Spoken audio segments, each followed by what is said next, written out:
What are you doing? Filling out my beneficiary. Oh, Did you get one? I've already done it. Oh, go away.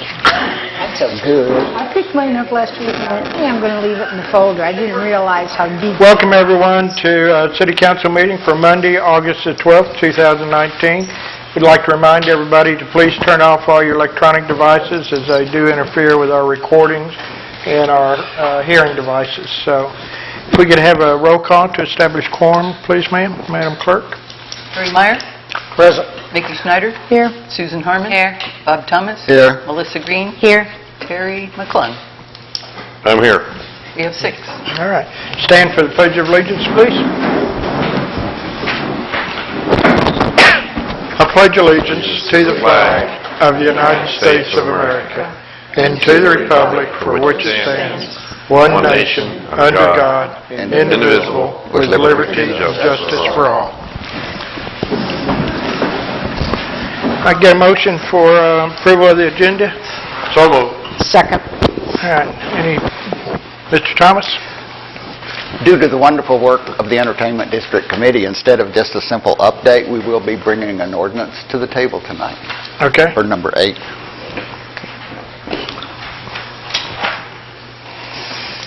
Anyone else? Don't I'd we like- have to vote on that? That's no change. No change. It's just Oh. notice. Okay. Yes, ma'am. Were we going to have, you were going to give us a report on the auditorium? You said last week you would. I don't have it, but Okay. I can do that, but it's no, Okay. yeah, Or you can wait till the next time. yeah, let's wait until the next time. Okay, Yeah. thank you. I would like to, under new business, ordinance on the animal law, we need to postpone that, defer that to our next meeting, Okay, so we can get that finalized. okay. And also, we have a couple of, I'd like to, if it's all right with the council, if we can move items number 1, the resolution for the mid-year budget, and item 7, the I&I, up to the first item of business, since we've got some staff members here. Sure, Get that taken care of. sure. If that's all right with everyone?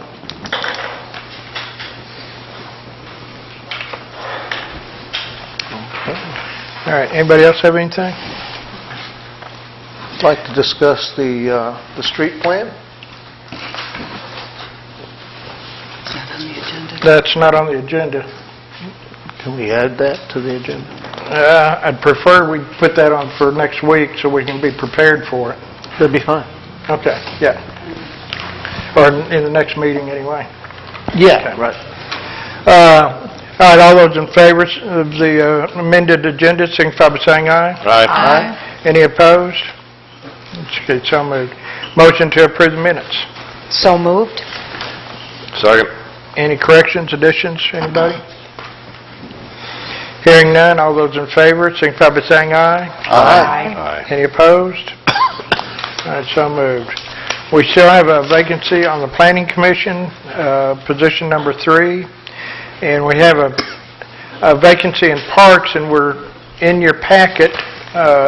Scott Barden has been submitted his application for the Parks Commission. If you would look that over, and if you got any questions, give him a call. He lives, he's the new owner. For those of us around here, it's the old Queenie Deer house, but it's number 2 Basin Spring house, which is a house right there in Basin Park. So he overlooks the park there, he and his wife. So we'll be bringing that up at the next meeting. That brings us to public comments. And, please keep your comments to 3 minutes, if you would, please. Hopefully it can be sooner than that. I'm Joe Reynolds, here for the Eureka Springs Tram Tours. I had submitted to each member and highlighted each time we renew the franchise for the tram tours, there are certain requirements. And one of those requirements, and on that sheet that I gave you, it's under F, a certificate of insurance that the applicant has applicable insurance in the same amount as required by the state. And for however many years we've been doing the trams, I think close to 25 years, that's always been in there every time we renew, but there's never been an insurance that we've been required to have by the state. There is no type of insurance that we've been told to have, and so therefore we've never had an insurance to give you guys or to show that. And so it's my desire that I'm asking, I guess, the council if you would consider removing F, the certificate of insurance for us to provide when there apparently isn't an insurance type for us to provide. So that's all that tonight is about for me, is just that. I wanted you to have it so you can read it. And that's it. Just asking if we could maybe just have that stricken. So that's it. So this. I'm confused, Joe. You don't have any insurance? Oh, yeah. sorry, this is comment, I Okay. thought. Yeah. All right. Okay. Sorry. I So I think All right, thank you, Joe. that's it. Okay. Okay. Careful with the microphone, I remember. Ready? Set, go! I'm Damon Hinkey. I'm here with the Chamber of Commerce this evening. I've got several announcements and a lot of exciting things coming up. First of all, tomorrow is Morning Brew. And what Morning Brew is, that's our educational component. We share that with Main Street. And tomorrow we are bringing in Mark Miller. He is the retail expert for the state of Arkansas. He's going to come in and talk about the transitions that are happening in retail, be that online or the way that people are shopping and how that relates to tourism. So that happens at 8 a.m. It's at the community center. The community center meeting room is right next to the greenhouse up there. And come in at 8, it's till 8:45 is social coffee time. 8:45 we'll get started, and we try to get everybody back in their shops by 10 a.m. So certainly would like to see you down there for Morning Brew tomorrow, 8 a.m. at the community center. The next thing I want to talk about is Business After Hours. That is August 27th. I probably won't be here for your next meeting, so I wanted to get that in your ear. And that is at the new Red's Pizza. Red's Pizza is on Plainer Hill as you come down, and they now have their liquor license, and we will all have a drink on the patio and enjoy an evening. Hopefully it won't be too hot. We're going to try and get a precise evening there, but that's more your social interaction, networking time. Come out and meet your other members of the chamber and any new businesses in town. That's at 5:30, August 27th at Red's Pizza. The next thing I've got is Antique Auto Festival. That will be September 7th. We're going with the traditional time, so we'll get all the cars up there at 8. We will launch the parade at 11 a.m. And the reason we do that is so that they can eat lunch after the parade and spend some money. And then in the afternoon, we'll have the open show back up at the Passion Play. So September 7th, Antique Auto Festival, parade times at 11 is what you need to let everybody know. That puts our bank robbery back at the traditional time as well. So looking forward to seeing y'all at Antique Auto. Please spread the word and post that on Facebook if you have the opportunity. The last part that I want to say is that you will be addressing the entertainment district. The Chamber is in support of the entertainment district and the ordinance that you will see tonight. I sat on the committee with Bob. Bob did an excellent job, and we had an excellent group there. And I do want to say we look forward to the economic development opportunities that this will provide the city, and we also believe that this will keep us competitive with other destinations in the state. We don't want somebody to run off in northwest Arkansas and have a better entertainment district or jump the gun and get ahead of us on this. So we're looking forward to quickly implementing this legislation, and appreciate the time that Bob spent and the organization that he put into those meetings. So thank you for all the opportunities. See you soon.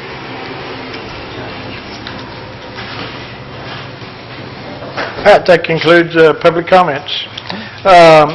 Brings us to our first order of business. Is the item number 1 would be the resolution for the 2019 mid-year budget adjustment. Get a motion? Motion to discuss. Second. All right. In your packet, you have the budget, mid-year budget review that we discussed over our workshop into there. Mr. Clark is here to discuss anything. If we got any questions. on there. Any comments or? I'd like to make a motion, if I'm, Okay, Mr. I'd McClung? like to make a motion that we we assign this resolution a number and read it for approval. I'll second. Okay. A motion and second to read it, give this a number and read it for approval. Any discussion? Yes. Mr. Thomas? Yeah, I'd like to bring up something that I brought up at the workshop that didn't go over very well, but I have some more information for you, and I will be making a motion because there was some questions asked and statements made at the workshop that were misleading. I do want to add a line item to the budget for city council travel. I think we need to have our own separate travel account. And at the workshop, the mayor made the statement that the reason I did not want to ask him for travel money was because I did not want to feel subservient to him. The reason that I want city council to have its own travel budget is because I believe in the constitutional separation of powers between the legislative branch and the executive branch. And if President Trump was controlling Congress travel, it wouldn't be a good situation, nor would it be good if Congress was controlling President Trump's travel. That separation is there for a reason, to give us both independence. And I've got some figures for you to look at. If you'll pass those down, and there's two for the newspaper people.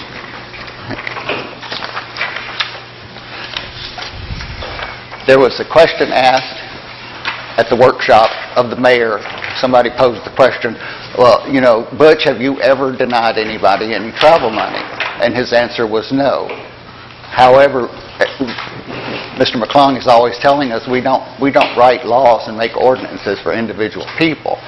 The fact that we have a good mayor right now doesn't mean that we'll always have a good mayor. It doesn't mean that we don't need to have a good law.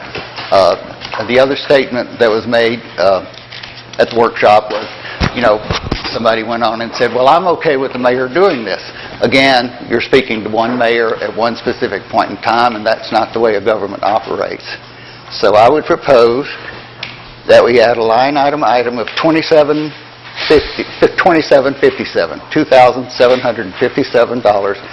into the non-departmental budget category for city council travel. Motion been made. Is there a second? Oh, I'll second. All right, discussion? Okay. Yes, ma'am, Ms. Green? Who would be controlling this money? City council. So it would be left up to us to dictate this money. And how would we do that? Actually, it still goes to the mayor to sign off on, since I'd sign all the checks and everything. You just have that line item in there. So I'm assuming the way Mr. Thomas is seeing this is somebody wants to come, they just fill out an application or tell us they want to go, and then we'll just put it out in that budget. That's not the way I see it, but could I explain how I see it? Okay. How would you see it, Mr. Thomas? If somebody wants to travel with city council money, a city council person, they would come to a city council during a city council meeting, and they would say, I want to go, and maybe there would be 3 other people that would say, I want to go, and then city council would decide how much we would give to each person, or, you know, if we want to ask one person not to go because they just went yesterday, whatever. Yeah. And then you would have to sign the check, yes. I'm not going to get into, really don't want to get into a debate too much with you, Mr. Thomas, but basically, the mayor, once his budget is established, the mayor disperses and agrees and disperses that money. So council doesn't come up and decides when they want to go and how they're going to spend that money on what jobs. We want to go to Fort Smith for planning commission, and the council votes on it. I'm not sure that's the way the budget works. Ms. Harmon? I thought when we originally talked about this, I guess in my mind I was thinking this was going to be a 2020 discussion. I am not comfortable with city council spending money and determining that amount within their ranks.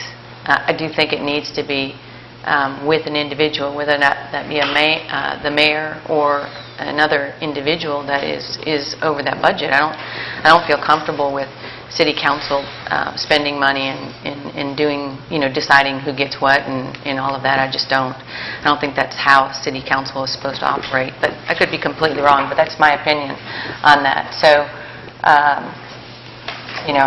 my preference would be to have a discussion and talk about this for 2020.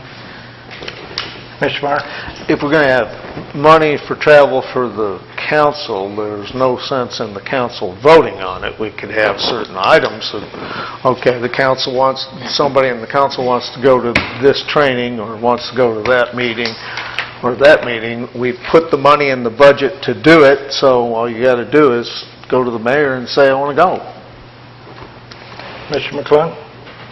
Well, two things. One, I agree with Susan. I think if we're going to look at it, you can look at it for next year when we do budget prep for that. But secondly, I think you're selling yourself short because there may be a state municipal league thing where we all want to go, and there's not enough money in there to cover it. So, but whereas under the mayor, if we all wanted to go and say, hey, Mr. Mayor, we all want to go, pretty hard for him to tell us no. So,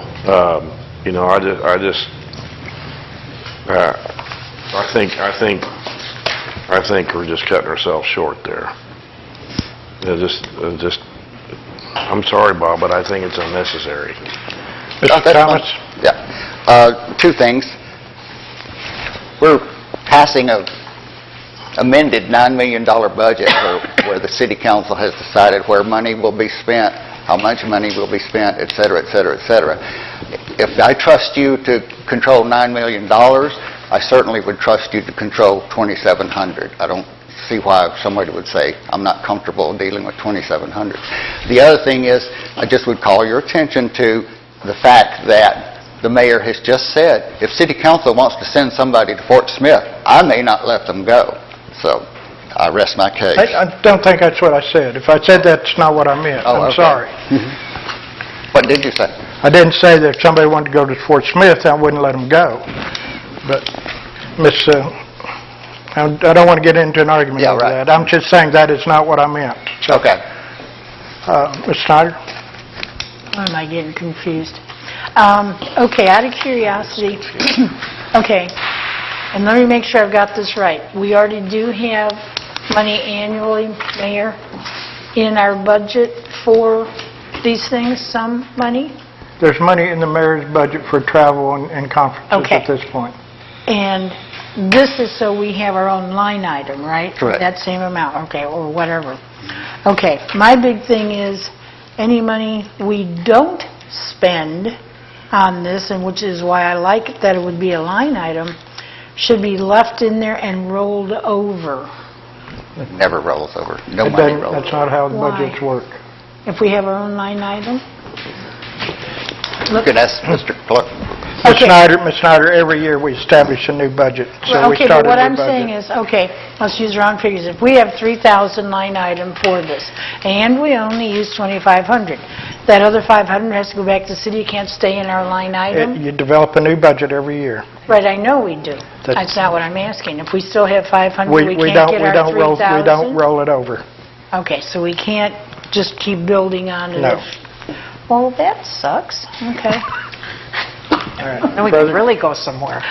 Further comments? All right, we got a motion on the table and a second. Going to have a line. Could you roll repeat call. the motion, please?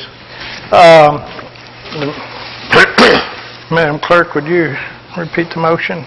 Make sure it's right. Mr. McClung moved to assign a number and read for... No, we got an amendment that we're voting on, and that was seconded. That's what we're voting on. Thank you. The amendment was to Right, add the line item. right. Mr. Thomas wanted to move to add a line item for council travel, amount of $2,757. Put it in non-departmental for city council travel. Ms. Schneider seconded. Okay. That's what we're voting on, the amendment at this point. Thank you. So it's basically to make it Okay, a and line we'll still item? do Roll call.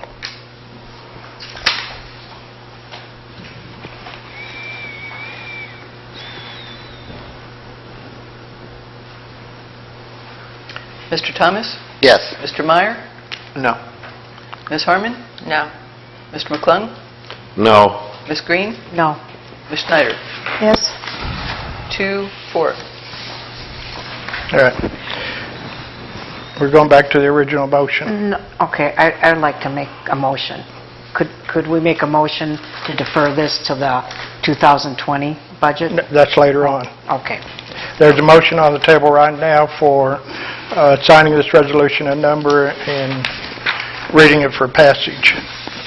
There's a motion and a second. And further discussion? Correct. All right, all those in favor, signify by saying aye. Excuse me. Aye. Oh, I'm sorry, we got to do a roll call. Mr. McClung? Yes. Mr. Meyer?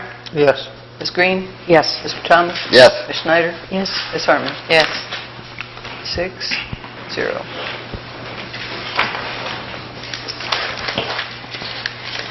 The resolution number is 758. A resolution amending the adopted 2019 budget for the city of Eureka Springs, Arkansas, as a result of the mid-year budget review process. Whereas in the opinion of the City Council, the 2019 fiscal budget should be amended to reflect the following changes in both revenue and expenditure budgetary amounts as set forth hereafter. Now therefore be it resolved by the City Council of the City of Eureka Springs, Arkansas, Section 1. This resolution shall be known as the 2019 mid-year budget resolution for the City of Eureka Springs, Arkansas, for the 12-month period beginning January 1, 2019 and ending December 31, 2019. And the attached documents present revisions to estimates for revenues and expenditures for the period. All revenues and appropriations are based on estimated revenues, and all estimates are subject to change during the budgetary period. Section 2, the amounts for revenues and expenditures proposed in this 2019 mid-year amended budget are hereby authorized and appropriated for the purposes set forth the calendar year ending December 31, 2019. 2019 budget amendments are attached. Okay, thank you. Our next item is the approval of the I&I expenditure for Match Point. Get a motion to discuss? So moved. Second? Second. All right. Dwayne, our Public Works Director, is here. This is a Match Point, I believe, is the people that we've used before to help us with our leaks. There should be a little packet in your point on there. Dwayne, you want to explain a little bit? Yeah, we used these guys, last year, and we were seeing the benefit in that, so this is kind of phase 2 we talked about before, coming back and looking at what we want to do. And this is kind of utilizing I&I money that's set, like I said, we need to ask for that, and it's kind of set rigid what we can do. And this is, we got to make, the correct decisions utilizing that to offset some of our regular budget, hopefully where we can make up those deficits. But on their website, kind of talking about, justifying this request, they're out of Willitoon, North Carolina, and of course we're not on the top of the website, but we're smaller city water system, but we're there, explaining what they did, and I think we passed that out once before. But at that time they were in here, we did a couple of weeks and went through the whole system. We found 9 pretty significant leaks, and this is off the website. We're talking 61.5 gallons per minute, 1.4 gallons per mile. But at that time, we're looking at 32 million gallons lost per year. We're looking at 48,000, or about 50,000 a year is what we were looking at for the savings, which would, twice what we spent. Since that point, the survey in-house, we used some of our older equipment, our leak detection equipment. We went back. So at the midpoint of 2019, of where we're standing, we've saved 53 million gallons of water, which is kind of resulting right now about 79,000 gallons, or of dollars, I'm sorry. You know, if we could, of course, we're not guaranteeing that, if we could keep that rate, this current rate up, we're looking at, you know, we're saving over 100 million gallons of water, $150,000 within 1 year. So, I mean, it's obviously we want to keep moving with this project. So those numbers are better than we anticipated, really. But we, you know, of course, what we want to do, and that kind of breaks it down in the packet, is kind of isolate the system more. Kind of look at, you know, we got 2 pressure planes. We want to look at those separately, and then kind of, you know, ends of town and see where it's going. And then we can go back in and find that. And this is kind of a pilot. A lot of the work will be done by ourselves, Public Works. So we want to do that, and then hopefully that justifies some more money. But so far, we're more than paying for what we're doing. We're utilizing that money and making good use of it. So that's what we're asking tonight, is to continue that. We're asking for $14,850 out of the I-9 funds. Yes, Carmen? I have a couple questions. So this is a 60-day deal? Looks like there's a 30 and a 30? Yeah. They'll come in, we'll identify what we're going to put in. Now, we'll put it in, and then they're going to run 30 days of data, and then run another 30 days, and we'll analyze that. And then after, at that point, using that, they're going to come in for a week, and then which will help us with another detection. And so, yeah, it'll be more than a 2-month period, but yeah, we'll have 2 months of data that we're going to be pulling out of the system. And when do you expect to start if this is passed? Well, within probably 6 weeks, if we can get it passed, get the guys and set it in, and I have to put it in our schedule, but fairly soon. Okay, and then these are specific areas within town. Why did you determine these areas? Well, like I said, the top, you know, where the lower pressure is, it's kind of separated. It's on pressure plane. It's got 1 tank. And we've tried to do that before. We isolate that out, and then we're looking at isolating kind of downtown too. So at some point we want to even go beyond that and isolate even, you know, into smaller areas. But this will give us more, and this will be logging, you know, every night we'll be logging all the system where this water is going. Okay, and then I just have one other question, because I haven't sat on city council before. This was done previously with this same company? Yes, yeah, that's the savings I was mentioning here, that you know, they're estimated they saved us $48,000 that year when we used it. So it was done one other time? Right. On a different area? Yes. And was the fee similar? It was a little more the last time. We were talking around 20. Because it was a bigger area, or because? Yeah, it was around, I can't remember the exact total, but. Because they had to set up, I mean, the first time they came into the city, so there was a lot of prep work that they didn't have to do this time. Okay, all right. We tried to map it, and we tried to look at the whole city at that point from, you know. Mr. McClung? So everybody understands what this will do, like you did before, it kind of sounds like it's kind of an overview. It actually pinpoints leaks. Yeah, well, it was kind of, we're going to put some meters, we'll have to dig some mains up and actually install some meters and flow meters in there. Now, we purchased a flow meter a few years ago to kind of add it to some of the old equipment we had, but you've got to dig it up, expose the main and hook it on, and have 2 spots, and this way we're going to put some spots in where we can use it like permanently. And at some point we could hook that in. If it pays for itself, we could track that, you know, put it online and look at it. So this does not specifically define where a leak is? Well, yeah, it's going to tell you the areas, and then they're going to come in for another week after that. When we get 2 months of data, and then they're going to come in with their equipment using that data to pinpoint those leaks. So then they run the cameras through. Is that what they do? Well, some of that, but yeah, it's listening, and once we kind of get in that area, we correlate it. It's kind of it sends a signal back and forth, and you kind of pinpoint it that way. So it's accurate. Oh yes. That's the main thing. They got a lot better equipment than we do. You bet. Mr. Meyer?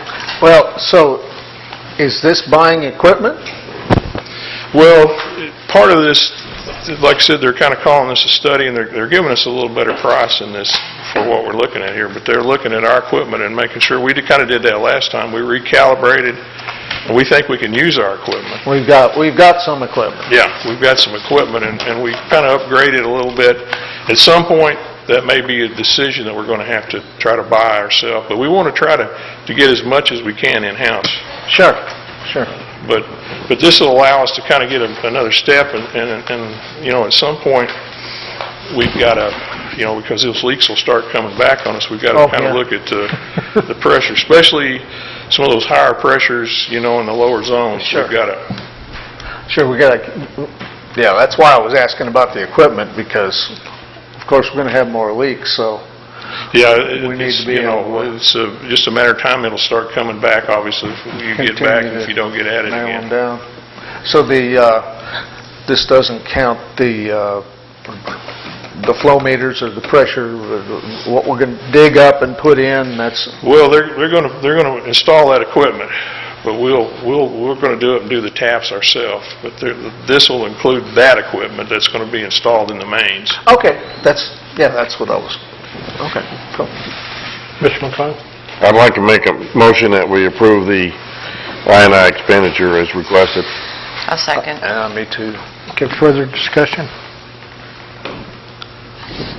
Hearing none, all those in favor of approval of the expenditures for the match point, signify by saying aye. Aye. Any opposed? That's so moved. All right, thank you, sir. One question. Yes. Wasn't the last time at like 2 o'clock in the morning, we did that water tower thingy? Yeah, we started out kind of in the middle of the night ourselves, and we shut both of them off. But when these guys came in, we deployed loggers, like you said, in the middle of the night where the sound is, with the traffic. Oh, So we logged those out, and then we'd look in the next morning, looking at those flows. So we don't have to empty our towers this time, is what you're saying? No, Okay. no, I thought not it was this kinda time at neat. least. Got nice and clean, didn't it? All right, thank y'all. Good night. All right, our next item is under unfinished business, ordinance number 2280, the sidewalk repair, replacement and repair. Motion to discuss. Second. All right. Mr. McClung? Mr. Mayor, I'd like to make a motion that we suspend the rules and read ordinance number 2280 by title only. Second. Okay. And that's for second reading, I believe. Right. Yes. Yeah, all right. Any discussion? All right. Is that, Yes. So,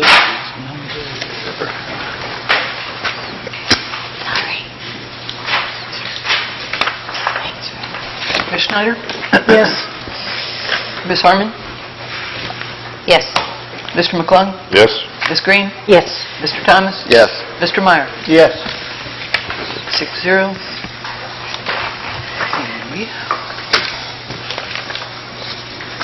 Ordinance number 2280, an ordinance amending Title 9.08 of the Eureka Springs Municipal Code with regard to construction, replacement, and repair of sidewalks for public use. get a motion for Mr. McClung? Yes, I'd like to make a motion that we approve ordinance 2280 on the second reading. Second. Any discussion? Is that voice? All those in favor, signify by saying aye. Aye. Any opposed? All right, so moved. Thank you. All right, the next item is our food truck at special events survey. In your packet, you wanted us to bring you back a survey question. We came up with really only one question. I know there was a comment about asking and putting a survey about whether or not the restaurants would be willing to serve, for example, hot dogs or hamburgers, but we really felt that was, it's not our business how they serve or what they serve. It's whether or not they're in favor of having the food trucks. If they want to serve different foods, and they can do that. That's up to them. But anyway, so this is a survey question.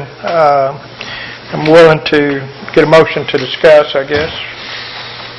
Motion to discuss. Second. And comments and thoughts? Ms. Snyder? I thought the survey was supposed to be, are you interested in trying to help alleviate the starvation problem during these events? And one way is to approve or accept the addition of food trucks. But I thought it was supposed to be pointed out to them that we would like to start with them, our brick and mortars, in regards to more hours, more food, whatever, and let them know they would have the possibility of brown bagging it. I thought we were supposed to be letting them know all of that besides just... That was a question, and that was just my comment. I really felt that was up to the restaurant owners to do that. Our concern is, are they supportive of allowing more food trucks during special events? Yeah, but I thought they didn't know that they could do that sidewalk situation. You know, having brown bag foods ready with them standing outside. Remember, that was one of the problems, was they would have a line of people waiting to go inside to eat. and they Mainly could be because they don't have to-goes. enough room, yeah. But nobody knows they can stand on the sidewalk and sell. I don't think they can really stand on the Well, you know what I sidewalks mean, the way and we sell. talked about it. I mean, if anybody's got another question they want to put on the survey, we're more than welcome to do that. Ms. McClung. I just think they should know that they can have, they themselves can help. Mr. McClung? Yeah, are you going to send it to them just like this? I mean, this, or Well- are you just going to send just that question? Or you're going to No, send we're it going to send the... the definite, you know, the kind of the background and everything there? Absolutely. Oh, okay. Yeah. And I'm all right with that. The whole thing, what you see is what we're going to send, with the exception of the little circle graph. at the bottom. Yeah.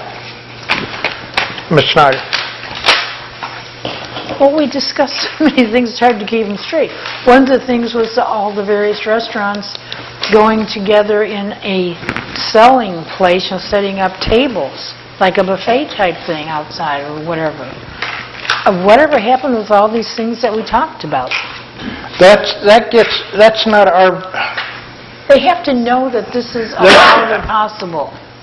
If they want to do that, they're more than welcome to do that. They don't know that. I can't help that. That's why I thought it was going to be on the Do survey. you want to form a question that you want to put on the survey? I would love to sit down and write the whole thing. Are you kidding? Well, you're more than welcome to sit down and write the whole thing. I'm willing to let you do that. Go on with the questions. Let me think. Further comments, discussion? Ms. Snyder, Harmon? I think what you've got here kind of is it's quick and easy for them, so I don't have an issue with it. I mean, unless you wanted to put some background information in there, I think it's up to every establishment to understand what they can and cannot do. It is their responsibility to do that. It is not the city's responsibility to spoon feed them the information that they need. If they have a question, they can always call, correct? Correct.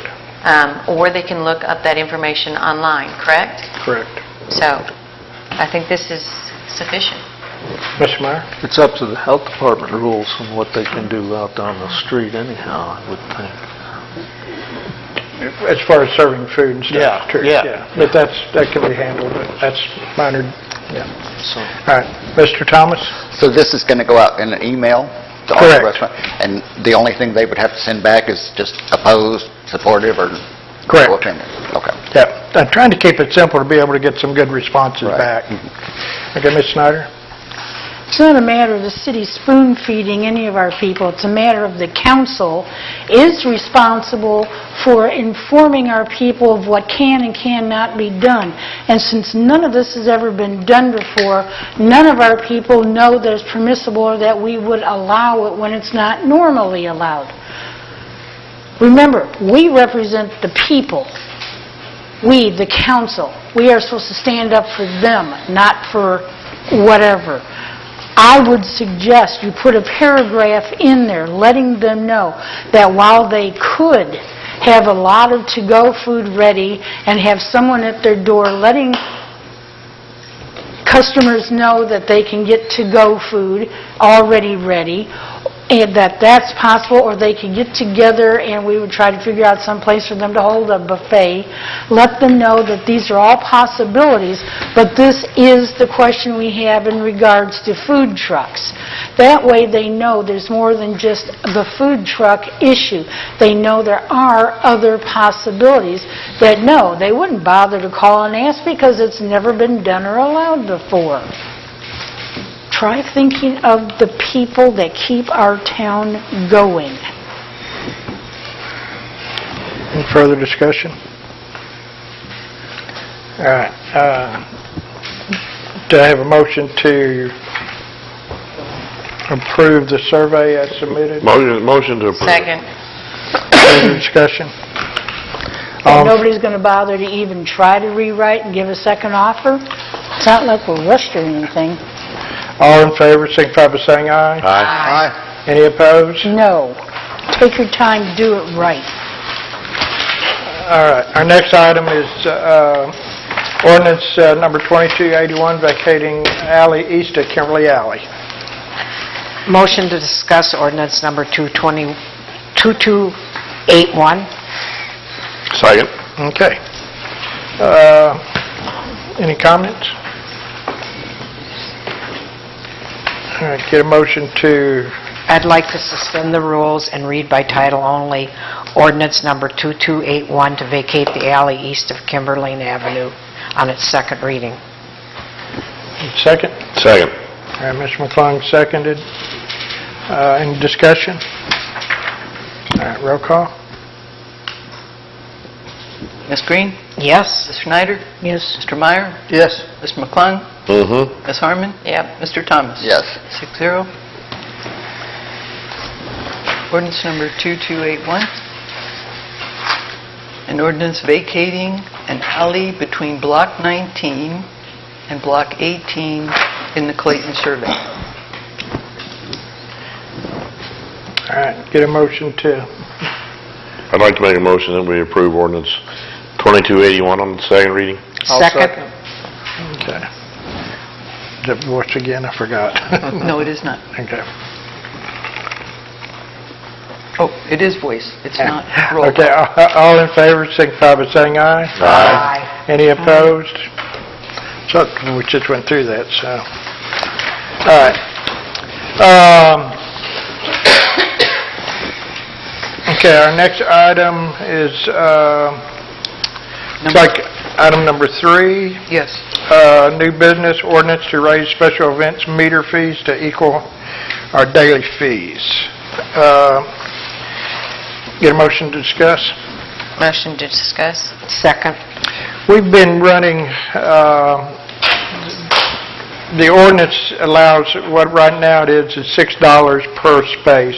We're basically losing money at that. And what this is, it brings it up to,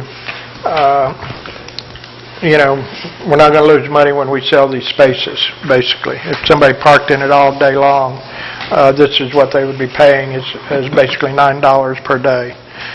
What we're charging is $6, and so we were losing money by doing that. So that's the whole point of this ordinance. Ms. Harmon? When you say we're losing money, what do you base that information on? The fact that we're only getting $6 per space. I know, but what does that mean? What I'm asking you is what is If you behind put that? if you put your money, your 25 cents and 50 cents an hour into that meter, you would end up paying $9 So for the entire day? for the day, So and we're only charging $6. assuming you had that filled the entire day, Correct. your rate is not equal to what normally would... I understand what you're saying. Yeah, but- we're losing money. Okay. Yeah. If it were filled all the time. And on weekends, it's been pretty much that Okay. way. Yeah. So, Mr. McClung, did you have a question? Well, I was confused in that, I thought you were going to raise the rates of the meters to cover the other spaces that you were giving away or renting out or something, but, because it confused me when I read it. Okay, But I understand the intent of it now, so I'm fine with it. okay. Mr. Thomas? Yeah, I move just sign this ordinance a number and read it for the first reading. Second. Ms. Snyder? Discussion time? Okay, does this include like antique car day and This stuff like includes that? anything that people come in and want to rent, the parking lots out here between the auditorium and the courthouse. Okay, like the Eurekan does? The Eurekan does. Okay, now, what about antique cars and that? Anybody who comes in and rents those spaces. Okay, does anybody remember several years ago, we used to let all the antique cars park everywhere free up until like 1 or 2 o'clock, and then they either had to pay or leave, and when we did that, I believe it was the Corvette Club, one of our car clubs said, I'm never coming back if we have to pay to park so people can come and look at our cars, which is why we're here. Has this been considered? Because after all, they are coming to town. We haven't- People are spending money in town, so we're not losing money, we're The gaining. antique car show, the problem they had was they really didn't want to park downtown. They wanted to park up where they're all together and they can all be together. When the parade was over, they wanted to be able to park No, along ma'am. the streets, through here, We had and over issues there. with that, so anyway. But then we also have had car shows where, because we made them pay to park downtown so people could look at them, that they said they would never come back, and we have lost several parades not at the time. If you can remind me of the car show in particular, I would appreciate it. There were a As far couple as- that were furious that they were going to have to pay to park there for a couple As far hours. as I know, we've never lost a car show. Yeah, I'll get my list later. So, any further comments? All right, we got a motion and a second to read the ordinance, Sign a number. Sign a number and read for first reading. All those in favor, signify by saying aye. Aye. Any opposed? Nope. 5-1. The ordinance number will be 2282, an ordinance amending Chapter 8.48 of the Municipal Code pertaining to parking rates for the city of Eureka Springs, Arkansas. Whereas the City Council of Eureka Springs, Arkansas has determined that it is in the best interest of the city to permit the daily rental of the city's parking lots for $9 per space per day for events, festivals, or city-approved activities authorized by a special event permit. Now therefore be it ordained by the City Council of the City of Eureka Springs, Arkansas, that Chapter 8.48 of the Eureka Springs Municipal Code is hereby amended by adding Section 8.48.10 as follows. Section 1, Chapter 8.48.10, use of city's parking lots. Up to 49 spaces in the courthouse parking lot and up to 36 spaces in the bathhouse parking lot will be available for use at the rate of $9 per day per space for any event, festival, or city-approved activity authorized by a special event permit. Section 2. All ordinances or resolutions and parts thereof in conflict with this ordinance are hereby repealed to the extent of such conflict. In the event any one or more of the provisions contained in this ordinance shall for any reason be held by a court of competent jurisdiction to be invalid, illegal, or unenforceable in any respect, such invalidity, illegality, or unenforceability shall not affect the remaining provisions of this ordinance, and this ordinance shall be construed as if valid, such invalid, illegal, or unenforceable provision or provisions has never been contained herein. Okay. To approve? Make a motion that we approve ordinance 2282 on its first reading. Second. Comments? All those in favor, Mr. Snyder? I'm really perturbed that we're sitting here sniffing around after a penny we can get when we apparently are not realizing or understanding that when we have special events that draws people to town, who then spend money, whether it's in the shops, restaurants, motels, it doesn't matter. They come here for the event. It's a lousy $3 a spot, okay, for the Eurekan, that'll be $150, big deal. Point being, they are bringing, any event is bringing people in that's spending money. You don't think out of goodwill we could keep it where it was? Because remember, we were all on council when we first went ahead and did this, did the charge. It used to be we just gave it to them. I don't see that we have to be so money greedy all the time, not when you weigh out everything. That's what has me upset and concerned. Further comments? All right. All those in favor of ordinance 2282 on the first reading, signify by saying aye. Aye. Any opposed? No.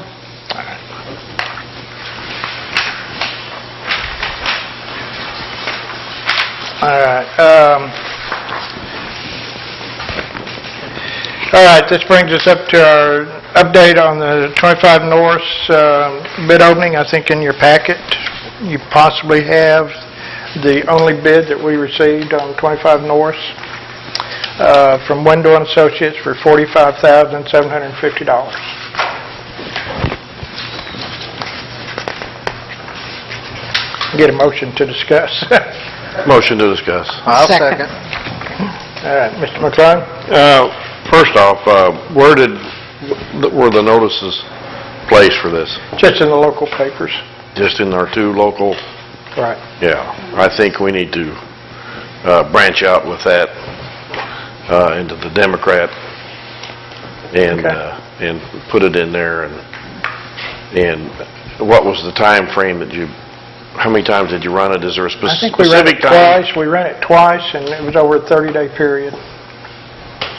Yeah, And then we had, a public, not a public meeting, but we had an open house time for people to come up and walk through the project. That's a good idea. I think another thing would be an email to all the realtors and say, here, this, if you have clients looking, this is coming up for auction, and it's a sealed bid, and I think we can generate more offers. I believe so. Okay, well, we can do that. I make a motion, we reject this bid. I'll second that. Okay, motion second to reject the bid. Any further discussion? All those in favor? Wait. Ms. Snyder? Does Rusty know that we're going to vote on this, or was there a date given, I guess? Yes, there was. Okay, so, and I know we kept the right to refuse anybody. Correct. So does that mean we would be reopening it? We'll be re-advertising it. That's what I mean by reopening.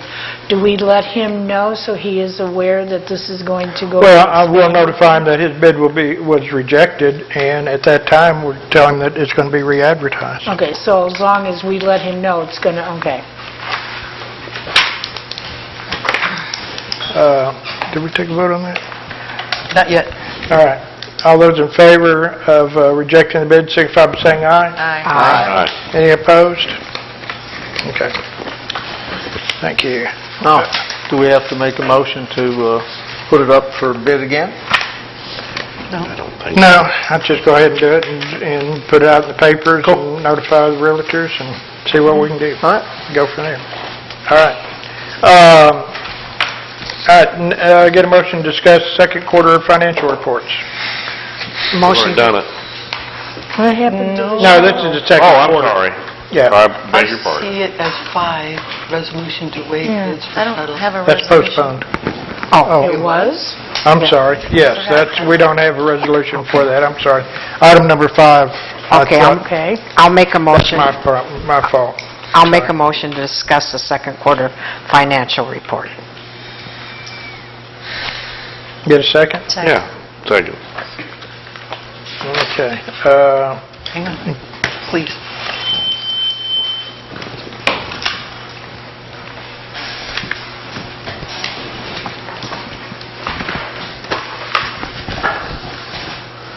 All right, we have the 5 required elements, the receipts through the end of the second quarter, the check register through in that time period, payroll, the bank balances and the long-term liabilities list.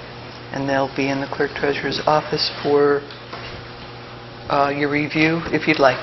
All right. Any questions or comments? Okay. And that brings us up to our final item, update on the entertainment district. Get a motion to discuss. So moved. Second. And I think there is an ordinance in your packet. And Mr. Thomas, you want to kind of bring us up to date and Yes. what your wonderful committee did and expedient? And we have well, she's gone. Damon's the only one left. He's already introduced himself. Yeah, we did have it's a great committee, and they just come in and they work and they get things done. And but what happened was, I know you're kind of shocked to see an ordinance tonight. We came up against some timelines that we had to meet, and I want to tell you how this particular ordinance came about. This ordinance does not establish an entertainment district. This is the enabling ordinance that allows you to establish an entertainment district. And we took as our model the city of Little Rock, and this is the way they proceeded. And the way they proceeded was because Little Rock anticipates having more than one entertainment district and some, maybe possibly some temporary entertainment districts. So they wanted to have a general ordinance that set up rules for anything that came along later down the road. So we will be coming back to you with an ordinance with specific regards to the downtown district within the next couple of weeks. But this is simply an enabling ordinance, and it sets up the standards for a permanent district, and it also sets up the standards for temporary districts. And so whenever somebody wants to have a temporary district, these are the standards that would already be in place when they do their application, and then there could be other rules imposed on them particularly.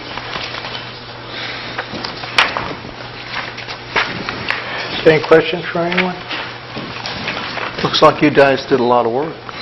A lot of copying. Yeah, you did a great job. Little Rock did most of the work for us. If I could run through it just real briefly and point out some highlights, because All right. yeah, if you go to page 2, under section 3, it sets general standards for the establishment of entertainment districts. The reason being is, right now on our books, in our code, you cannot have alcohol in the streets.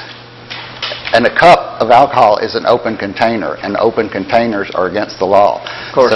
So anybody that does anything in the streets right now is doing it illegally. So this enabling ordinance then allows us to set up temporary or permanent districts that would be basically not have to have the law applied to them with open containers. Mr. McClung has a question.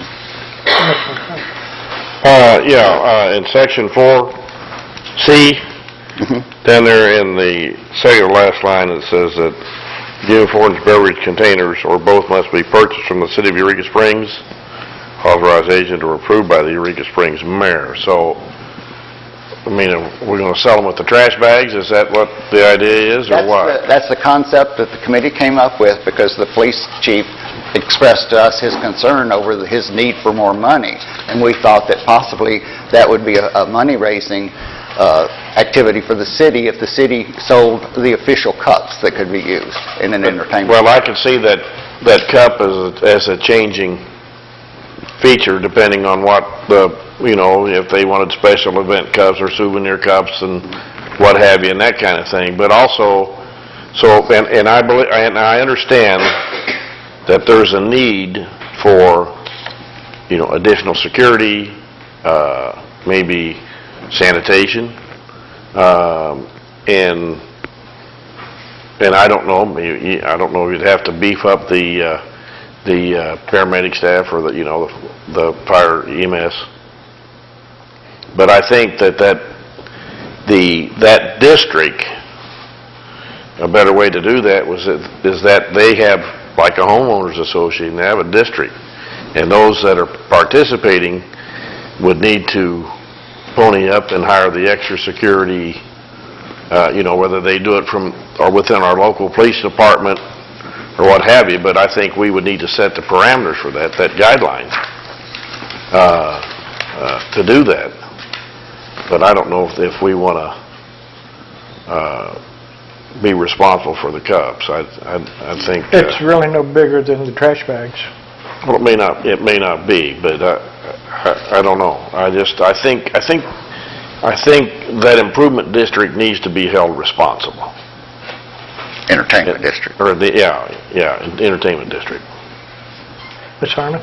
I just noticed on section 2, number 2, you've got your definitions: an open alcoholic beverage container is a bottle, can, or other receptacle that contains any amount of alcoholic beverage is either open or has a broken seal, or the contents are partially removed. But then you talk about the cup, so I think there's a lot of information here, but I think those two kind of clash with each other because, number one, I do agree that there should be some sort of wristband because then the police are going to be able to easily identify those individuals who are out walking in the street and know that they are approved to do what they're doing. But, if you're going to go with a cup, then you really can't, unless I'm thinking of this wrong, do you really want... It just surprises me that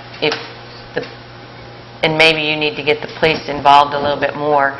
I'm not sure having a bottle, can, or other receptacle makes sense. Like you have to kind of pick one or the other. They either get a plastic cup with a beverage in it so they can walk outside, or if you've got a bottle that's glass, does that cause other issues if people are drinking? I would clarify that, unless I'm looking at it wrong. Mr. Thomas? I believe that it defines those. It means a bottle, can, or other receptacle. Later on, we say you have to have these special cups. But what this says, if somebody is in the entertainment district with a pint of whiskey that's open, that's against the law still in the entertainment district. Yeah. Ms. Snyder? I'm rather concerned about the possibility of many minors being able to walk around drinking. How is that supposed to be regulated if all they have to do is buy this cup that anybody of age could buy and hand it to them? And, that was the problem we had before. Now, the wristband thingy, that makes sense, but doesn't that mean it's going to have to be some kind of an official, like Terry was saying, extra police, that kind of thing, to verify that this is not an underage person who wants to get that wristband? Isn't this going to really maybe cause some problems? Ms. Green? In New Orleans, they do the cup system. And basically, it's the same thing, Mickey. You go and buy a drink, you don't look old enough, they're going to card you. You're not going to get the cup. Is there going to be people that are going to be able to get by with it? Of course. There's going to be people that are going to bring their own alcohol and buy one cup and stuff. I mean, there's always going to be that. But I think the cup system and the wristband is a good way. If we do the wristband, yeah. Yeah, of controlling it. I think That'll there's help. a lot of things to be worked out, but I think it's a good idea. I think we need to do this. Mr. Thomas? Just to clarify, the cups are sold only to bar owners. And so, no, you can't go in and buy a cup. So the bar owner, when you wanted a drink to go, the bar owner would use that cup, and you could go out with it. But it would be the bartender that should know you're 21. Also understand, too, that the cup would not be allowed back in. Correct. That they'd have to dispose of that cup. Right. Yeah. That's maybe mentioned in here.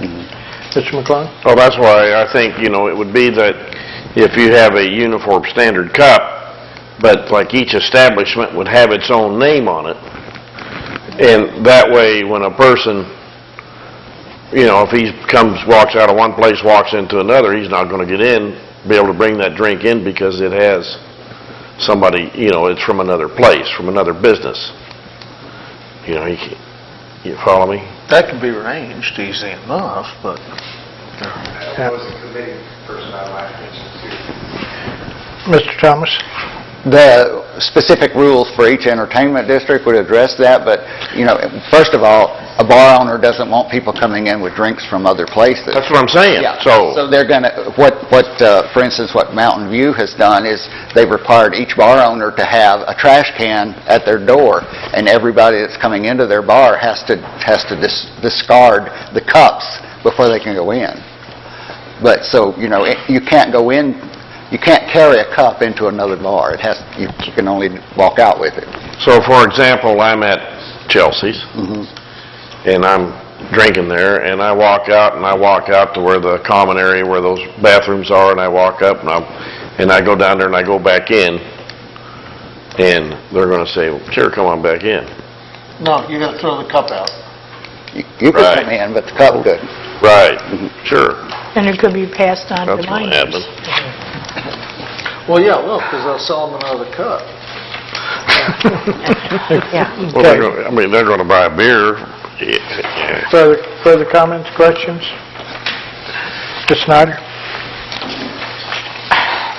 I'm having a real problem with the minors, especially if you're going to throw the cups away for going into another place, you're going to sit there and hand it off to a minor.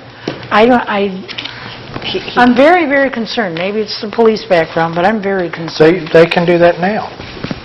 There's nothing to stop a minor from getting a drink from a, I know. and I hate to say this, and thank I goodness, know. the statute of limitations over, but I had a lot of older people buy me drinks when I was 18 in this Oh, town. that's disgusting. Really? So that can still Are you happen, sure I'm you weren't sure. younger than that? Well, all right, I was 19. Hey, I got started when I was 27, so I know So, what you're talking about. those are issues that the police, it's an enforcement issue. Yeah, well, that I I just think hope can we're be not, taken care of. I hope we're not adding to it. Okay. Mr. Thomas? There is a festival that comes up here every October, and so we would like to have that be a festival that's able to get a temporary permit, and there is a timeline on that. So what we're suggesting is that we are able to read this ordinance for approval 2 times tonight, and then you would have 2 weeks to look it over and talk with your citizens, et cetera, et cetera, et cetera, and then we read it for the 3rd time at the next meeting. And that falls into the timeline for the festival to get going in October, yes. Mr. McClung? I'd like to make a motion that we assign this ordinance a number and read it this evening for the first time. I'll second that. Okay, motion been made to assign a number and read first time. Any further comments? Ms. Snyder?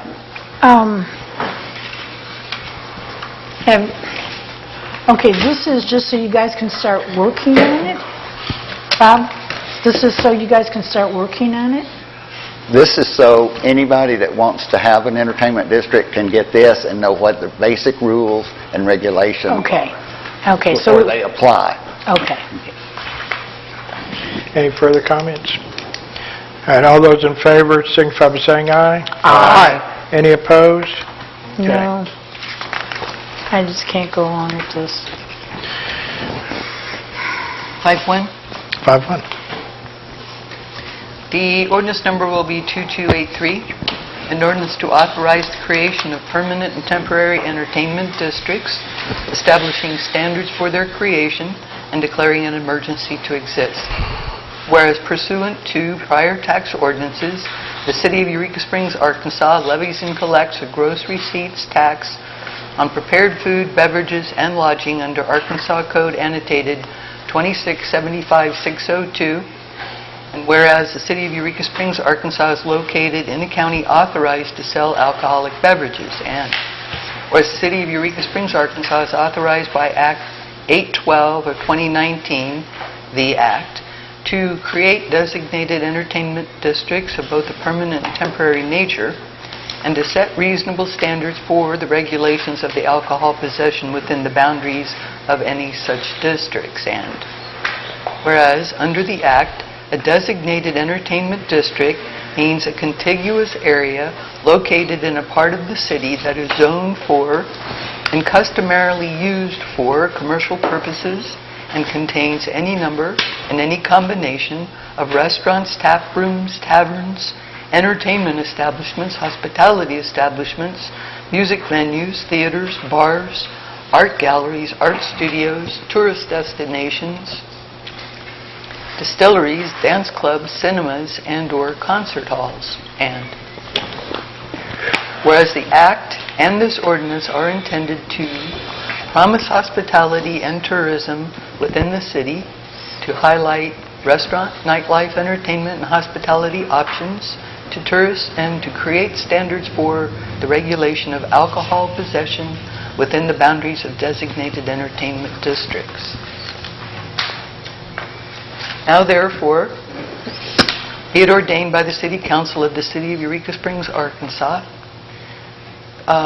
Section 1, Purpose and Intent. The purpose of an entertainment district is to promote hospitality and tourism within the city and to highlight restaurant, nightlife, entertainment, and hospitality options for tourists. Section 2, Definitions. The following words, terms, and phrases, when used in this ordinance, shall have the meanings ascribed to them in this section, except where the context clearly indicates a different meaning. 1. Alcoholic beverage. A. Beer, ale, porter, stout, sake, or other similar fermented beverage of any name or description containing 0.5% or more of alcohol by volume, brewed or produced from malt, wholly or in part, or any malt substitute. Wine, port, B. Wine, port, sherry wine, or vermouth wine of not less than 0.5% of alcohol by volume. C. A distilled spirit known as ethyl alcohol, ethanol, or spirits of wine in any form, including all dilutions and mixtures of a distilled spirit from whatever source or by whatever process produced. Or D. Hard cider brewed from the fermented juices of fruit and containing more than 3% and not more than 21% of alcohol by weight. 2. Open alcohol beverage container. A bottle, can, or other receptacle that A. contains any amount of alcoholic beverage, and B. is either open or has a broken seal, or not open or having a broken seal but with its contents already partially removed. 3. Public places. Places in which the public as a class is invited, allowed, or permitted to enter, and includes streets, alleys, highways, sidewalks, and thoroughfares. All government-owned buildings except the auditorium are excluded from the district's open container policy. It is the intention of the council that the consumption of alcoholic beverages within the confines of these buildings is and shall continue to be prohibited unless such consumption is pursuant to and authorized by duly issued license. Duly issued license issued by the Alcohol Beverage Commission.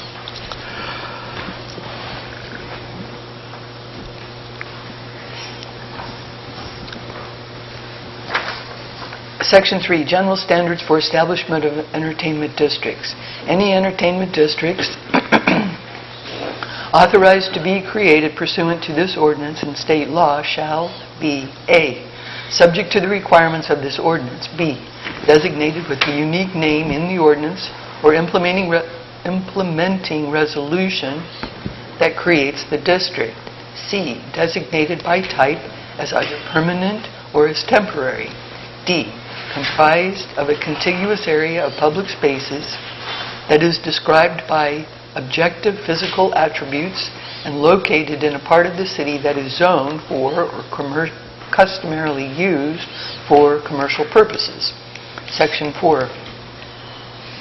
Regulation of possession of alcohol within the boundaries of designated entertainment districts.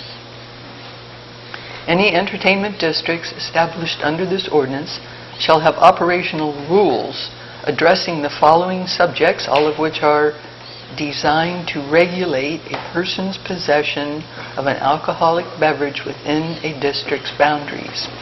A, establish days and hours for when a person is permitted to possess or consume from an open alcoholic beverage container. B, the source or sources of an open alcoholic beverage container permitted to be in one's possession. And C, usage of identification wristbands, usage of uniform beverage containers, or both by those persons who wish to possess or consume from an open alcoholic beverage container within the district, or enter the district from an alcoholic beverage permitted establishment with an open container. Identification wristbands, uniform beverage containers, or both may be purchased from the City of Eureka Springs authorized agent and approved by the Eureka Springs mayor. Section 5, creation of entertainment districts. A permanent entertainment district shall be created only by a city ordinance in compliance with the terms and conditions of this ordinance. B, a temporary entertainment district shall be created only by a city resolution implementing and in compliance with the terms and conditions of this ordinance. Section C, creation of temporary entertainment districts. Upon application, the mayor may recommend adoption of a resolution for the creation of a temporary district.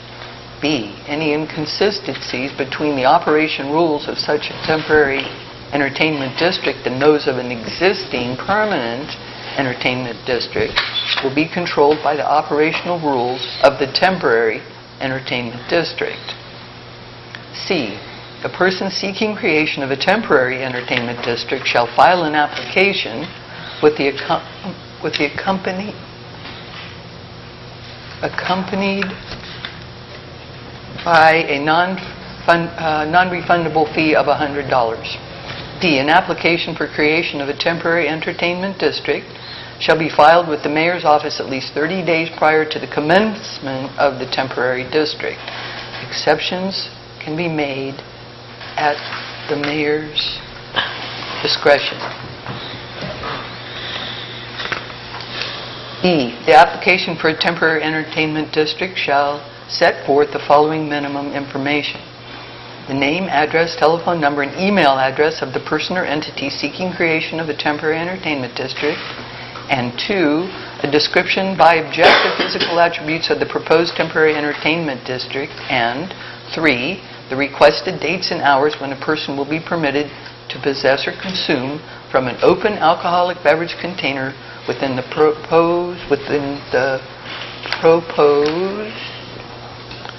temporary entertainment district, and 4, the name, address, telephone number, and email address of at least one entity permitted for on-premises consumption by the Arkansas Alcoholic Beverage Control Division that is immediately adjoining or will be within the proposed temporary entertainment districts. And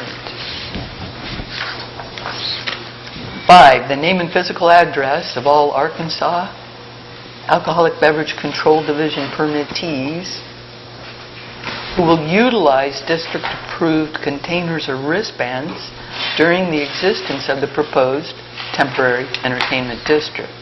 6, any additional information that the applicant reasonably believes would be helpful to the Department of Public Works and to the Eureka Springs Police Department in order to plan for any city services that may be required and to evaluate the applications. F of Section 6, any temporary entertainment district recommended by the Department of Public Works and all persons located within its boundaries shall observe the following operational rules, and any violation of them by any persons shall be subject to a fine in the amount of undetermined.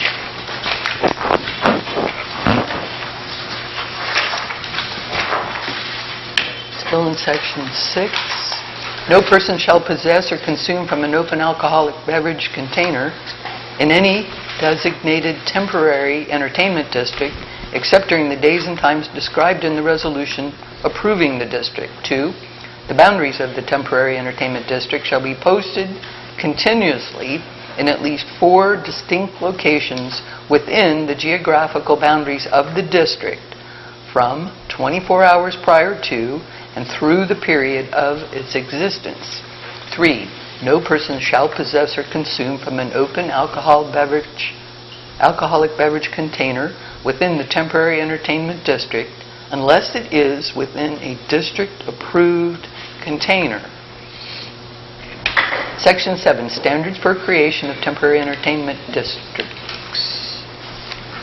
The Mayor's Office, A, the Mayor's Office shall recommend an implementing resolution for the creation of a temporary entertainment district as requested by the applicant if, after consideration of the information contained in the application and such other information as may be otherwise obtained, it is determined that 1, the temporary entertainment district will not substantially interrupt the safe and orderly movement of other pedestrian or vehicular traffic contiguous to its location.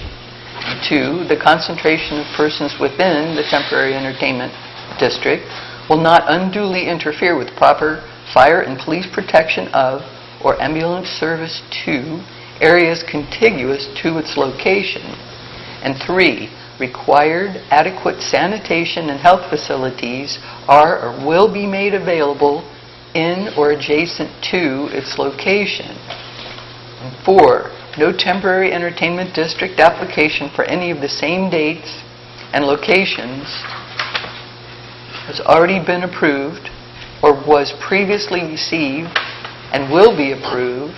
And 5, no temporary entertainment district application for the same date or within a time frame within 24 hours of the same date has been previously received and will be granted, which will require the use and deployment of public resources in such a manner that when combined with the subsequent application, it is reasonably determined that there would be an adverse effect upon the city's ability to provide such resources and to protect the welfare and safety of persons and property, provided that the mere expenditure of public funds for overtime payments for public employees shall not be deemed an adverse effect upon the city's ability to provide public services.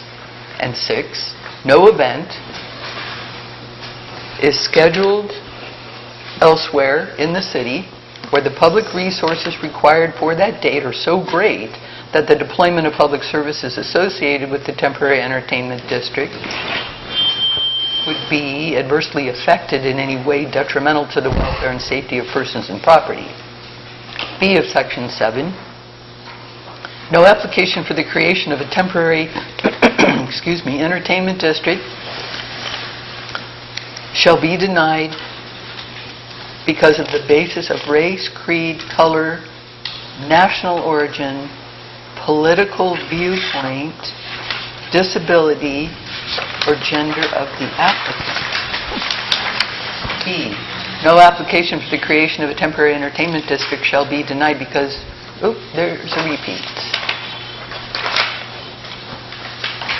Okay, Section 8, notice of denial of application for creation of temporary entertainment district. A, the Mayor's Office shall act promptly upon a timely filed application for the creation of a temporary entertainment district, but in no event shall recommend a grant or denial of an application prior to its approval by Public Works and the Eureka Springs Police Department. B, if the Mayor's Office disapproves the application, the applicant shall be notified in writing as soon as possible and no later than 3 days after the disapproval decision is made. C, notification in writing shall be deemed to have occurred when a letter is delivered in person by telefacsimile with verification of delivery, by mail with some sort of return receipt, or by email with some indication that the message has been read. Section 9, appeal procedure for denial of application for creation of temporary entertainment district. An applicant shall have the right to appeal the denial of an application for creation of the temporary entertainment district to the City Council. The denied applicant shall make the appeal preferably within 5 days after the receipt of the denial, but no later than 12:01 p.m. on the day of the next scheduled city council meeting at which the applicant wishes the appeal to be heard. B, an appeal must be in writing and filed with the city clerk. If there are less than 5 days prior to the requested first date and hour when a person will be permitted to possess or consume from an open alcoholic beverage container within the proposed temporary entertainment district, the applicant shall make the appeal by filing as soon as possible before the said date a written notice with the city clerk. C, the city council shall act upon the appeal at the next scheduled regular meeting following receipt of the notice of appeal. D, the issue on appeal shall be whether the recommendation of the mayor that the application failed to meet the criteria set forth in this ordinance was arbitrary based upon the information provided in the application. Section 10, notice to other officials of creation of a temporary entertainment district. Immediately upon the creation of a temporary entertainment district by resolution, the mayor shall send notice about its creation and dates and hours to the following. 1, the city attorney. 2, the heads of the city's respective emergency services department, including police, fire, and EMS. 3, the director of the Department of Public Works.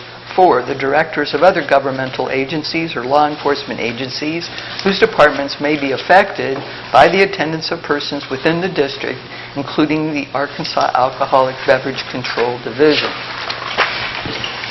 Section 11, other offenses. 1, it shall be unlawful for any persons to possess or consume from an open alcoholic beverage container in any entertainment district unless it is a city-approved container or with approved wristband, and its contents come from a permittee of the Alcoholic Beverage Control Division located within an entertainment district. B, it shall be unlawful for any person to bring into or remove an open alcoholic beverage container from any entertainment district. C, it shall be unlawful to possess, manufacture, sell, give away, or trade counterfeit containers or wristbands made to simulate or disguise city-approved cups or wristbands.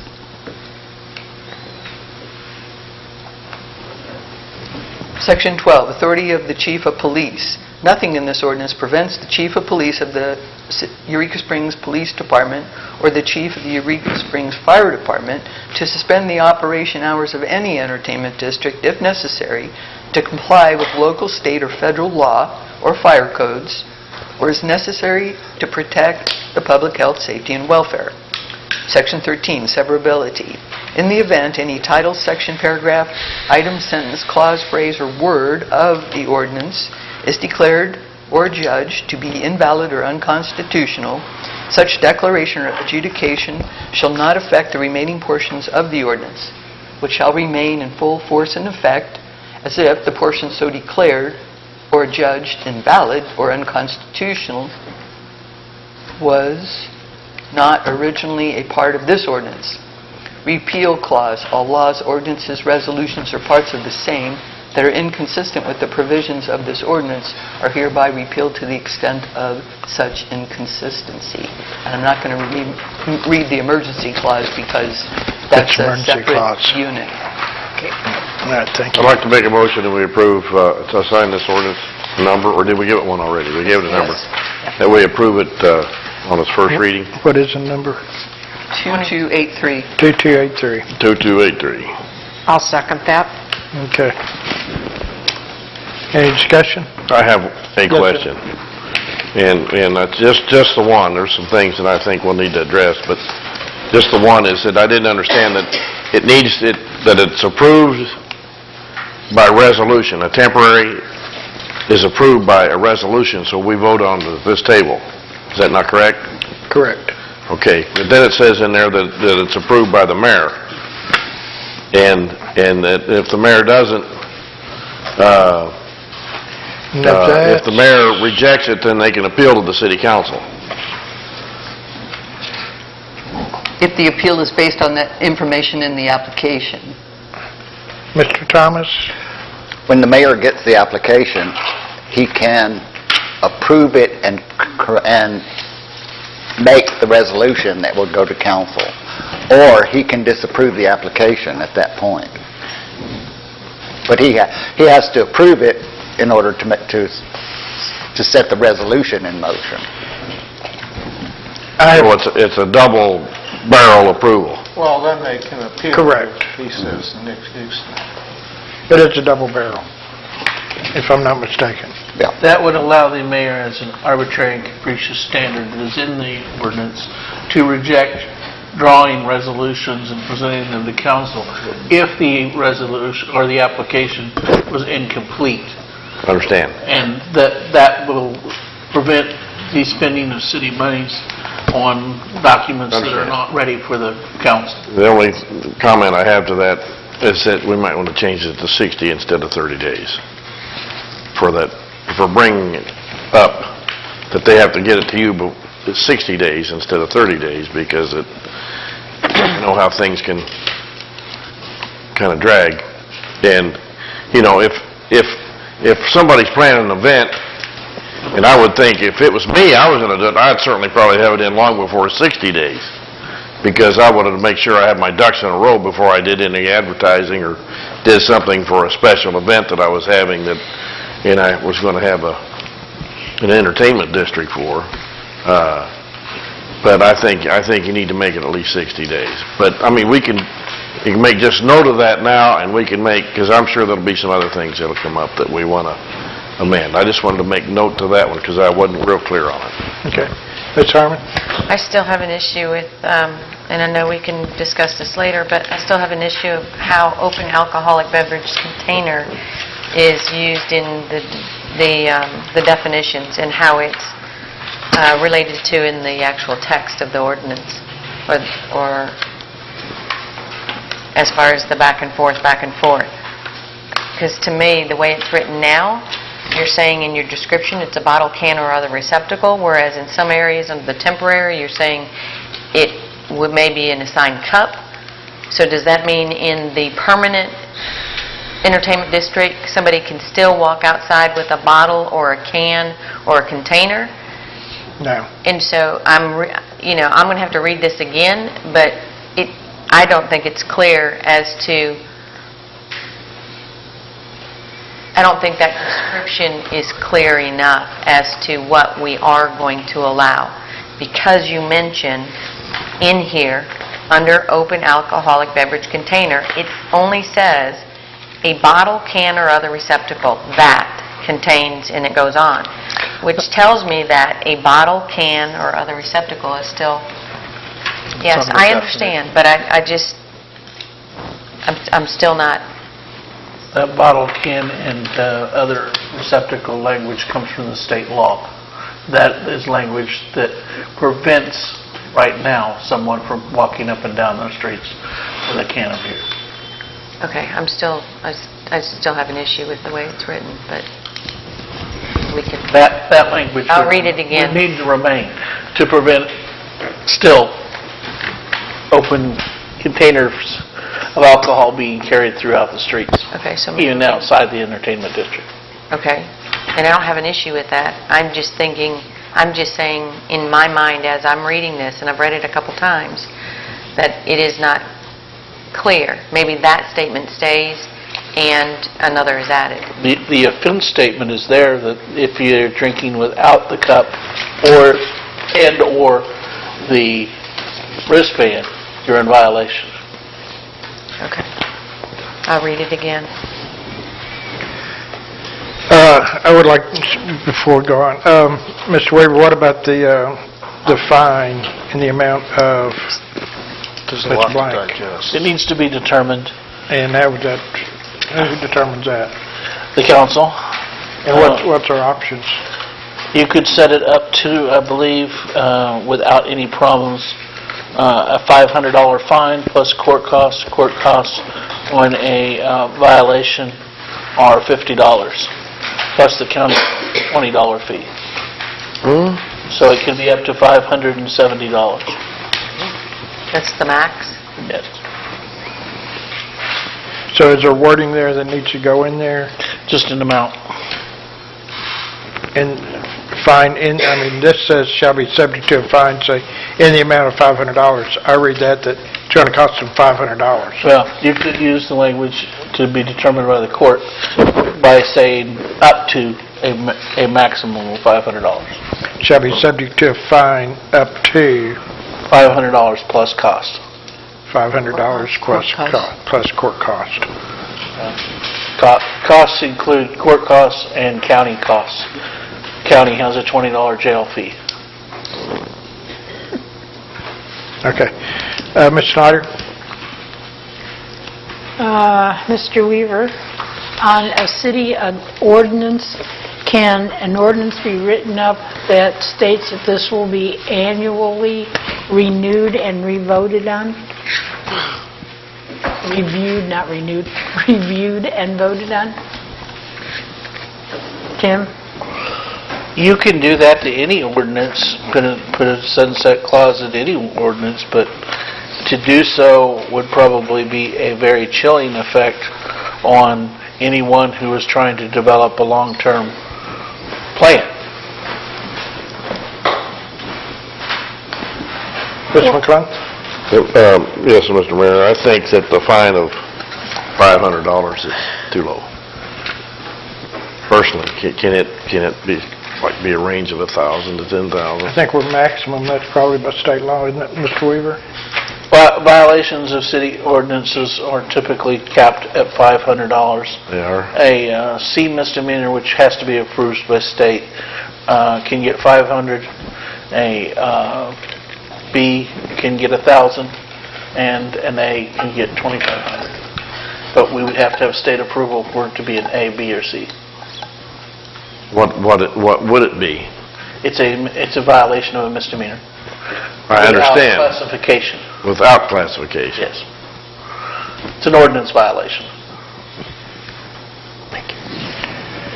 Mr. Thomas? I'd just like to say that I spoke with the mayor of Mountain Home, and with the mayor of Jasper, Alabama. Mountain Home based their ordinance on Jasper, Alabama's ordinance. Both of those mayors were talking about all of the new businesses that had come to town since they created the entertainment district, and that would be a drawback of the annual renewal. Nobody's going to come to town with a new business if they think, well, maybe next year you're going to do away with this. That's a simple question. All right, further comments? Ms. Snyder? Okay, Bob, on page 5, section 9.A, no later than 12:01 p.m. on the city... PM? Yeah, that's like a minute after noon? Somebody could have come in today at a minute after noon and had their appeal placed on the agenda for tonight. Oh, I thought it was saying after... No later. No, yeah, no. It would have had to have been this morning. No later than 12:01. Right. Okay, I reversed that. Okay, thank you. Yes. That really clashes with the process that has been in place and successful in terms of public notification and getting it to the newspaper.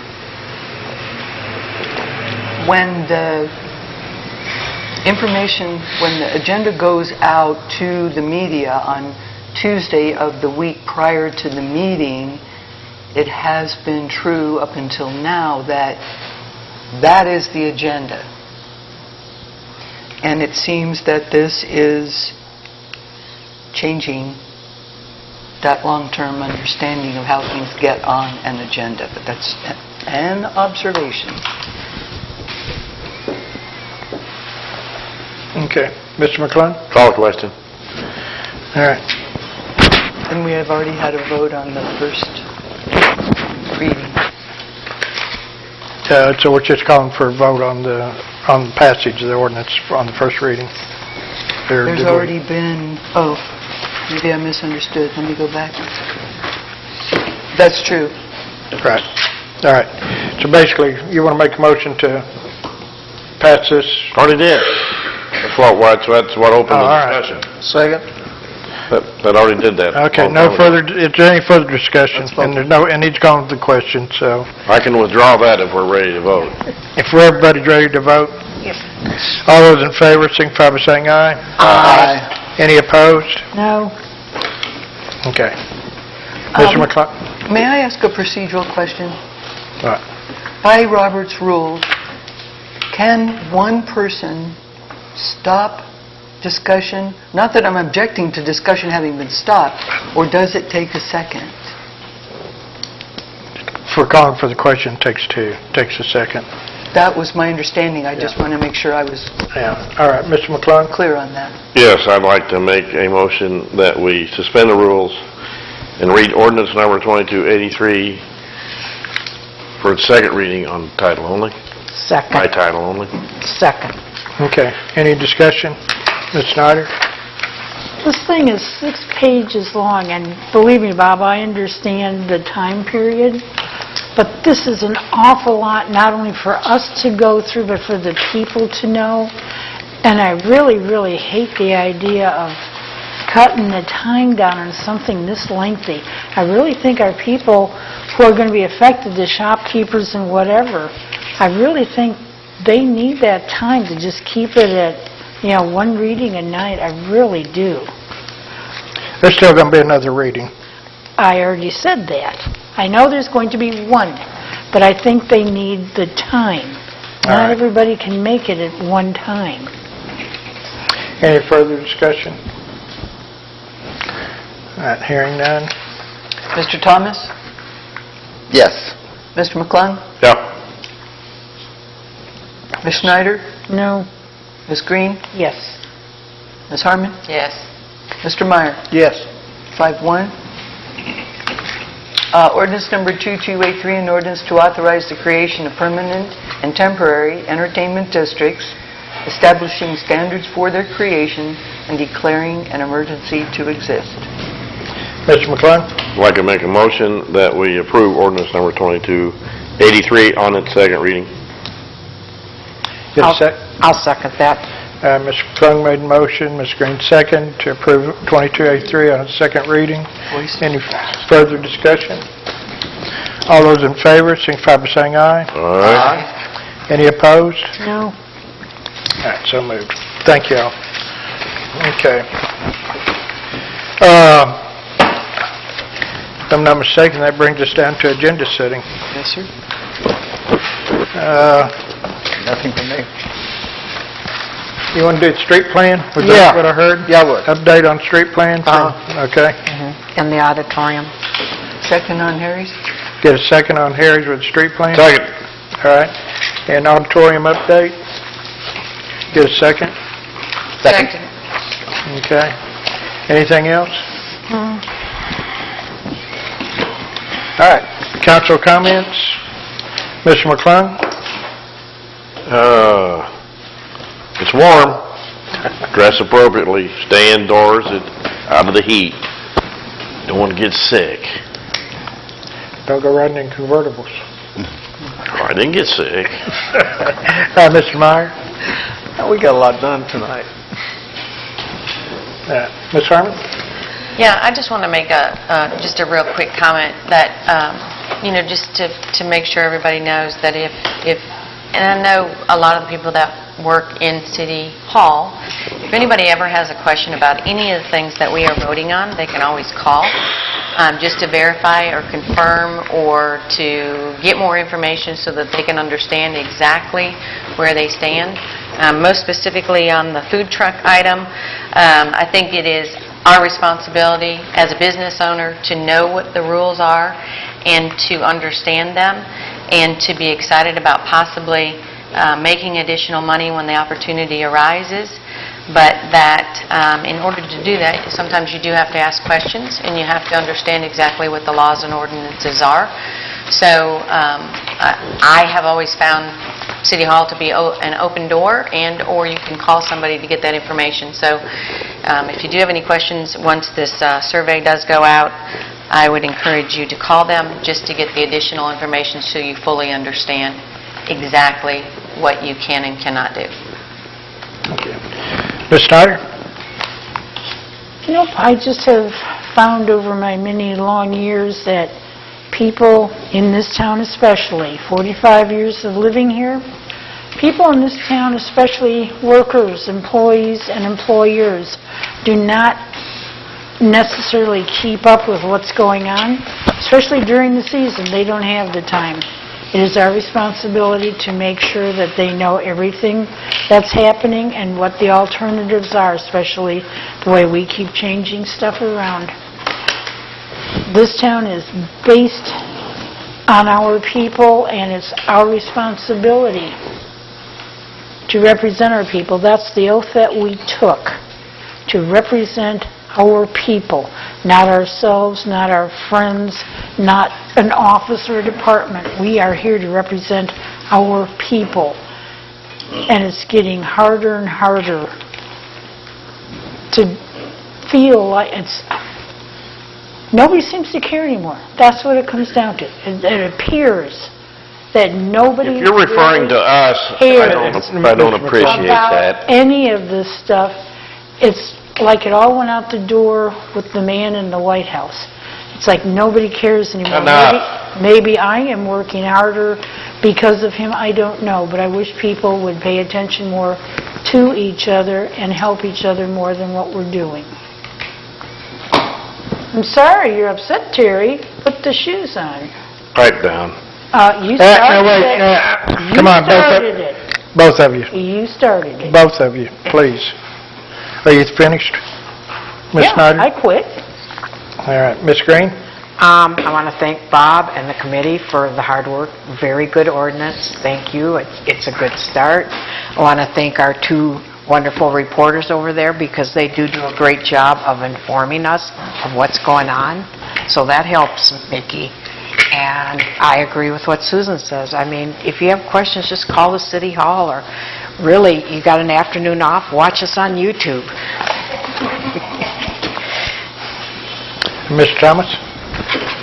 I got smeared with my line item on the budget, but I don't think it's because anybody didn't care. I don't think it's because they weren't worried about the people in the city. They just had a different perspective, and they came from a different place than I did.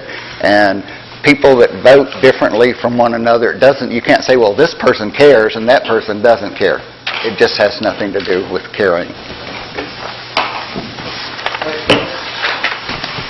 All right, well, I also want to thank the committee, Entertainment Committee, and Mr. Thomas for putting together this ordinance as fast as they did. A lot of people are excited over this. I know there's been a lot of talk about it, and it's kind of exciting to see what's going to happen. I know the other communities in Arkansas are real excited what's happening in their communities, so hopefully we can see the same type of response in Eureka.